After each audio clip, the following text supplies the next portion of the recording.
আপনারা ভগবানের মহাপ্রসাদ দর্শন করবি, ভগবানের ভোগ দর্শনে জীবের দুর্ভোগ কাটে। হরে কৃষ্ণ। হরে কৃষ্ণ। বলছি কি একাদশীর ভোগ লেগে গেছে? হ্যাঁ, কি কি দেওয়া হয়েছে আজকে ভগবানকে? কি কি দেওয়া আজকে হয়েছে? সবজি দেওয়া হয়েছে। এটা কি 5 সবজি? হ্যাঁ, এটা 5 সবজি। এর মধ্যে কি কি দেওয়া হয়েছে? পেঁপে, আলু, কাঁচকলা, কুমড়ো, ফুলকপি, আচ্ছা, বাদাম, নারকেল।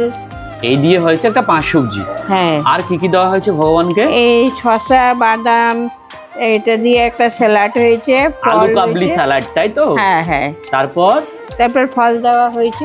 আচ্ছা 4-5 রকমের ফল দেওয়া হয়েছে। হ্যাঁ, এই আপেল আছে, লেবু আছে, কলা আছে, পেঁপে আছে। এই হচ্ছে আজকে যারা পুত্রদা একাদশী ব্রত পালন করবেন তাদের হ্যাঁ। জন্য অনুকল্প প্রসাদের ব্যবস্থা। হুম। সেই সাথে লেবু জলের ব্যবস্থা করা হয়েছে। হ্যাঁ। লেবু জলও রয়েছে। হুম। কতজন ভক্ত প্রসাদ পাবে আজকে? এই 70-80 জন।